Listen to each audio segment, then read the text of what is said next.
La question de savoir si le système est toxique est une question complexe et sujette à de nombreux débats. Il n'y a pas de réponse simple et universelle, car cela dépend de ce que l'on entend par le système et de la perspective à partir de laquelle on l'analyse. Ce que l'on pourrait entendre par le système socio-économique, incluant le capitalisme, les structures de pouvoir, les inégalités économiques, les normes sociales, etc. Le système politique, les institutions gouvernementales, les partis politiques, les processus électoraux, les lois, etc. Le système médiatique, les médias d'information, les réseaux sociaux, leur influence sur l'opinion publique, etc. Le système éducatif, les écoles, les universités, les méthodes d'enseignement, etc. Le système de santé, les hôpitaux, les professionnels de santé, les politiques de santé, etc. Argument pour dire que le système peut être toxique, inégalité et injustice. De nombreux critiques soulignent que les systèmes actuels perpétuent et exacerbent les inégalités économiques, sociales et raciales. Certaines personnes sont structurellement désavantagées, tandis que d'autres bénéficient de privilèges. Exploitation.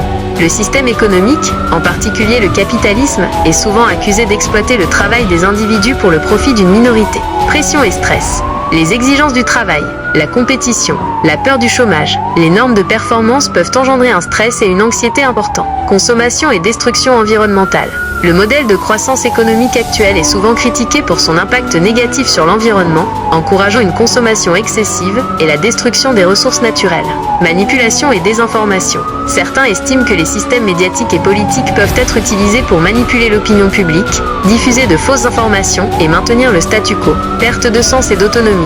Dans certains contextes, les individus peuvent se sentir aliénés, perdre leur sentiment d'appartenance et avoir l'impression de ne pas avoir de contrôle sur leur propre vie. Culture de la performance et de la comparaison. Les systèmes peuvent encourager une culture où la valeur des individus est jugée en fonction de leur réussite matérielle ou de leur statut social, entraînant une compétition malsaine et un sentiment d'insatisfaction constant.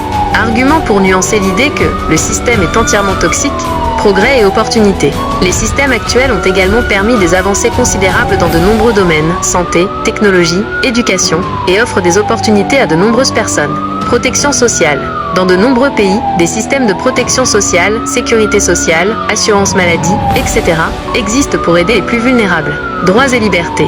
Les systèmes politiques démocratiques, bien que imparfaits, garantissent des droits et des libertés fondamentales. Possibilité de changement.